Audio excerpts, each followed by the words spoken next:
Assalamualaikum warahmatullahi wabarakatuh.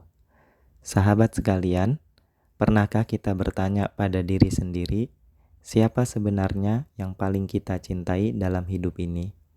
Apakah orang tua kita, anak kita, atau bahkan diri kita sendiri? Dalam sebuah hadis yang sangat agung, Rasulullah Shallallahu Alaihi Wasallam bersabda, "Tidak sempurna iman salah seorang dari kalian hingga aku menjadi orang yang paling ia cintai daripada orang tuanya, anaknya, dan seluruh manusia." Hadis ini bukan sekedar kalimat indah, tapi sebuah tolok ukur keimanan. Ia mengajak kita untuk merenung apakah cinta kita kepada Rasulullah benar-benar lebih besar daripada cinta kita pada orang-orang yang paling dekat dengan kita. Di kajian kali ini, kita akan bersama-sama menggali makna cinta sejati kepada Rasulullah Shallallahu Alaihi Wasallam. Bukan cinta yang hanya di lisan, tapi cinta yang tumbuh dari hati, tercermin dalam sikap dan nyata dalam amal. Mari kita renungkan bersama dengan hati yang jernih dan pikiran yang terbuka, bagaimana cinta kepada Rasulullah bisa menjadi kunci kesempurnaan iman kita. Haddatsana Ya'qub bin Ibrahim qala haddatsana ibnu Ulayyata an Abdil Aziz bin Suhaibin an Anasin anin Nabi sallallahu alaihi wasallam wa haddatsana Adam qala haddatsana Syu'batu an Qatadata an Anasin qala qala Nabi sallallahu alaihi wasallam la yu'minu ahadukum hatta akuna ahabba ilaihi min walidihi wa waladihi wan nasi ajma'in. Ya'qub bin Ibrahim mengabarkan kepada kami, ia berkata, Ibnu Ulayyah meriwayatkan kepada kami dari Abdul Aziz bin Suhaib dari Anas dari Nabi Shallallahu alaihi wasallam. Imam Al-Bukhari berpindah sanad.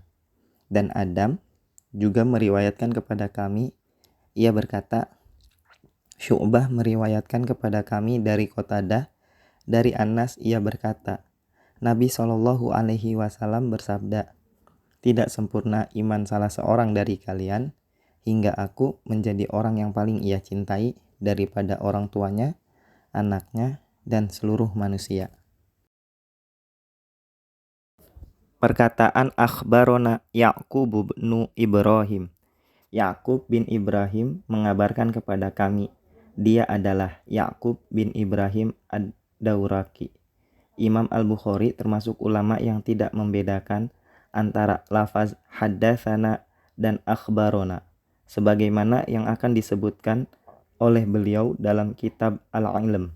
Sementara dalam riwayat lain, selain riwayat Abu Dzar, disebutkan dengan lafaz haddatsana Ya'qub. Ya'qub meriwayatkan kepada kami. Perkataan wa haddatsana Adam, dan Adam juga meriwayatkan kepada kami. Imam Al-Bukhari merangkai sanad pertama dengan sanad kedua sebelum mencantumkan matannya. Hal ini mengindikasikan bahwa kedua riwayat tersebut memiliki matan yang sama. Matan riwayat Qatadah dari Anas sama seperti matan hadis Abu Hurairah radhiyallahu anhu. Hanya saja dalam riwayat Qatadah dari Anas terdapat lafaz wan nasi ajma'in dan seluruh manusia. Lafaz riwayat Abdul Aziz juga demikian. Hanya saja lafaznya sama seperti lafaz riwayat Ibnu Khuzaimah dalam sahihnya dari jalur Ya'qub, guru Imam Al-Bukhari dengan sanad di atas. Lafaznya min ahlihi wa malihi, daripada keluarganya dan hartanya. Sebagai ganti lafaz min walidihi wa waladih, daripada orang tuanya dan anaknya. Demikian pula dalam riwayat Muslim dari jalur Ibnu Ulayyah. Al-Ismaili juga meriwayatkan dari jalur Abdul Warith bin Sa'id dari Abdul Aziz dengan lafaz la yu'minur rojul, tidak sempurna iman seorang laki-laki. Lafaz ini lebih umum dilihat dari satu sisi, dan lafaz ahadukum, salah seorang dari kalian, lebih umum jika dilihat dari sisi lain. Sedangkan yang lebih umum daripada keduanya adalah lafaz riwayat al-asili, la yu'minu ahadu, tidak sempurna iman seseorang. Jika ada yang mengatakan lafaz matan Abdul Aziz berbeda dengan lafaz matan Qatadah, namun cara Imam Al-Bukhari menampilkan sanad tersebut mengesankan lafaz matan keduanya sama, padahal sebenarnya tidak demikian. Jawabannya, Imam Al-Bukhari melakukan hal itu karena melihat dari bentuk dasar hadis tersebut, bukan melihat kekhususan lafaznya. Beliau hanya mencantumkan lafaz matan riwayat Qatadah karena lebih selaras dengan hadis Abu Hurairah.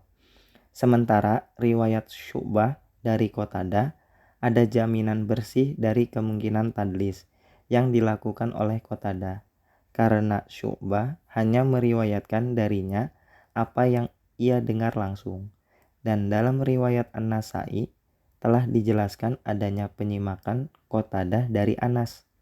Penyebutan anak dan orang tua tentu lebih dalam maknanya, karena bagi orang yang berakal, keduanya lebih berharga daripada keluarga dan harta. Bahkan boleh jadi keduanya lebih berharga daripada diri sendiri. Oleh sebab itu, diri sendiri tidak disebutkan dalam hadis Abu Hurairah radhiyallahu anhu. Apakah ibu termasuk ke dalam kategori orang tua? Jika maksud dari kata orang tua adalah orang yang memiliki anak, maka ibu termasuk di dalamnya. Bisa juga dikatakan cukup disebutkan salah satu pihak, ayah atau ibu, karena keduanya saling terkait. Jadi penyebutan tersebut hanyalah sebagai suatu permisalan. Maksudnya adalah orang-orang yang ia cintai. Seolah-olah Rasulullah Shallallahu Alaihi Wasallam bersabda, hingga aku menjadi orang yang lebih dicintainya daripada seluruh orang yang ia cintai. Penyebutan dan seluruh manusia setelah menyebutkan orang tua dan anak merupakan penyebutan sesuatu yang umum setelah menyebutkan sesuatu yang khusus. Redaksi kalimat seperti itu sering digunakan. Penyebutan orang tua lebih didahulukan daripada penyebutan anak, karena dari segi waktu orang tua lebih dahulu ada. Juga dari sisi kehormatannya, dalam riwayat lain didahulukan penyebutan anak daripada orang tua.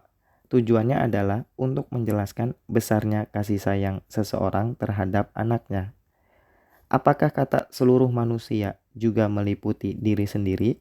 Secara lahiriah juga meliputinya. Jika ada yang mengatakan penyandaran rasa cinta kepadanya diri sendiri, secara implisit menunjukkan bahwa dirinya tidak termasuk di dalamnya. Namun, pendapat ini jauh dari kebenaran. Bahkan dalam riwayat Abdullah bin Hisham telah disebutkan kata diri sendiri, sebagaimana yang akan diterangkan nanti. Cinta yang dimaksud di sini adalah cinta ikhtiari, bukan cinta yang bersifat tabiat. Demikian dijelaskan oleh Al-Khotobi. An-Nawawi berkata, di dalamnya terdapat isyarat kepada dua jenis nafsu, yaitu nafsu ammaroh, condong kepada kebejatan, dan nafsu mutmainnah, yang tentram. Barang siapa nafsu mutmainnahnya lebih mendominasi dirinya, maka cintanya kepada Rasulullah juga akan lebih dominan. Sebaliknya, barang siapa nafsu ammaroh yang lebih mendominasi dirinya, berarti cinta kepada selain Rasul akan lebih dominan. Al-Qadi Iyad bahkan menyatakan bahwa cinta Rasul termasuk syarat sahnya iman. Ia mengartikan mahabbah dalam hadis di atas dengan pengagungan dan penghormatan. Penulis kitab Al-Mufhim menyanggahnya. Menurut penulis kitab Al-Mufhim, bukan makna itu yang dimaksud dalam hadis di atas, sebab pengagungan tidak selalu identik dengan cinta. Boleh jadi seseorang mengagungkan sesuatu walaupun ia tidak mencintainya. Berdasarkan hal tersebut, maka barang siapa yang dirinya tidak memiliki kecondongan hati seperti itu, berarti belumlah sempurna keimanannya. Hal itulah yang diisyaratkan dari perkataan Umar yang diriwayatkan oleh Imam Al-Bukhari dalam kitab Al-Aiman wan Nuzur dari hadis Abdullah bin Hisham bahwa Umar bin Al-Khattab radhiyallahu anhu berkata kepada Nabi Shallallahu alaihi wasallam, "Engkaulah orang yang paling aku cintai daripada segala sesuatu kecuali diriku sendiri." Rasulullah Shallallahu alaihi wasallam bersabda, "Tidak begitu, demi Allah yang jiwaku berada di tangannya, hingga engkau menjadikan aku orang yang paling engkau cintai daripada dirimu sendiri." Umar berkata, "Sungguh sekarang engkaulah orang yang paling aku cintai, bahkan melebihi diriku sendiri." Rasulullah bersabda, "Sekarang engkau telah tahu dan telah mengatakan apa yang seharusnya, wahai Umar." Cinta seperti itu bukan sekedar pengagungan semata. Sebab sebelumnya Umar pasti telah mengagungkan Rasulullah. Salah satu bukti kecintaan yang dimaksud adalah sekiranya ditawarkan kepada seseorang dua pilihan, kehilangan salah satu dari keinginannya atau terluput melihat Rasulullah jika mungkin. Maka apabila terluput melihat Rasulullah, lebih berat ia rasakan daripada kehilangan salah satu dari keinginannya, berarti ia telah memiliki rasa cinta yang dimaksud. Namun apabila sebaliknya, berarti ia belum memiliki rasa cinta tersebut. Bukan hanya sebatas itu saja, termasuk juga di dalamnya menegakkan sunnah Nabi dan membela syariat yang beliau bawa serta menumpas siapa saja yang menyelisihinya, termasuk di dalamnya amar ma'ruf nahi mungkar. Hadis ini menjelaskan keutamaan tafakur, perenungan atau penghayatan terhadap sesuatu. Sebab cinta yang disebutkan tadi hanya dapat diketahui melalui tafakur. Penjelasannya adalah sebagai berikut.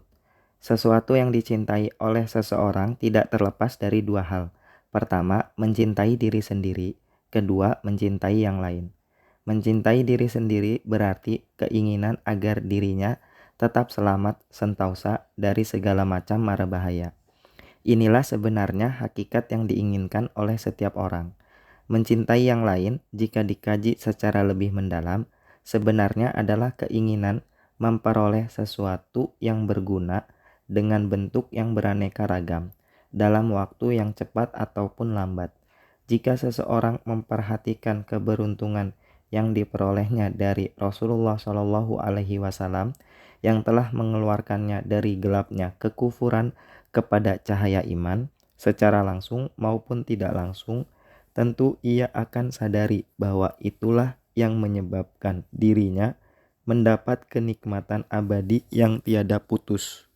Orang tersebut akan tahu bahwa keuntungan itu lebih berharga dan lebih agung daripada keuntungan-keuntungan lain. Maka sudah sepantasnya kecintaan kepada Rasul lebih besar bagiannya daripada kecintaan kepada selainnya. Sebab keuntungan yang diperolehnya dari cinta tersebut lebih melimpah daripada keuntungan yang diperoleh dari cinta selainnya. Akan tetapi dalam hal ini derajat manusia berbeda satu sama lain menurut kadar kesadaran dan kelengahan masing-masing. Tidak diragukan lagi bahwa apa yang diraih oleh para sahabat Rasul Shallallahu alaihi wasallam tentu lebih sempurna daripada yang lainnya, karena semua itu merupakan buah dari pengetahuan, sedangkan mereka adalah orang yang lebih tahu tentang sunnah beliau. Wallahul muwafiq. Al-Qurtubi berkata, setiap orang yang beriman kepada Nabi Shallallahu alaihi wasallam dengan keimanan yang benar, pasti tidak akan kosong hatinya dari kadar cinta tersebut. Hanya saja, derajat mereka bertingkat-tingkat. Di antara mereka ada yang memiliki bagian yang sempurna, tapi ada pula yang hanya memiliki bagian yang paling sedikit. Sebagai contoh, hampir di setiap waktu, orang-orang tenggelam dalam lautan syahwat dan terlena dalam kelengahan. Namun kebanyakan dari mereka, apabila nama Rasulullah Shallallahu Alaihi Wasallam disebut, maka akan tumbuhlah kerinduan ingin bertemu dengan beliau, sehingga kerinduan bertemu tersebut lebih ia utamakan daripada keluarga, anak, harta, dan orang tuanya. Ia persembahkan dirinya untuk menghadapi mara bahaya. Ia dapati getaran seperti itu dalam dirinya tanpa ada keraguan sama sekali. Di antara buktinya yaitu sebagian kaum mukminin lebih mendahulukan datang menziarahi makam beliau dan menyaksikan tempat-tempat bersejarah peninggalan beliau daripada segala sesuatu apapun yang disebutkan. Semua itu karena telah terpatri rasa cinta yang begitu mendalam kepada Rasulullah di hatinya. Hanya saja cinta itu cepat sekali luntur diakibatkan oleh kelalaian demi kelalaian yang mereka perbuat. Wallahul musta'an. Sahabat sekalian, dari hadis ini kita belajar bahwa cinta kepada Rasulullah Shallallahu Alaihi Wasallam bukan sekedar ucapan, melainkan ukuran sejati keimanan.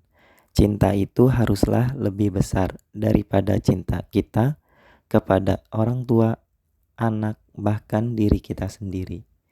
Lalu bagaimana kita membuktikannya? Dengan mengikuti sunnah beliau, meneladani akhlak beliau, serta menegakkan ajaran yang beliau wariskan. Semakin dekat kita kepada sunnah Rasulullah Shallallahu Alaihi Wasallam, semakin nyata cinta kita kepadanya. Maka mari kita jadikan cinta ini sebagai penggerak hidup agar setiap langkah, pilihan, dan amal kita selalu membawa kita semakin dekat kepada beliau Shallallahu Alaihi Wasallam, hingga kelak Allah kumpulkan kita bersamanya di surganya. Wallahu a'lam bishawab. Terima kasih sudah menyimak. Jangan lupa sebarkan kebaikan ini agar semakin banyak sahabat kita yang mencintai Rasulullah Shallallahu Alaihi Wasallam dengan cinta yang benar. Wassalamualaikum warahmatullahi wabarakatuh.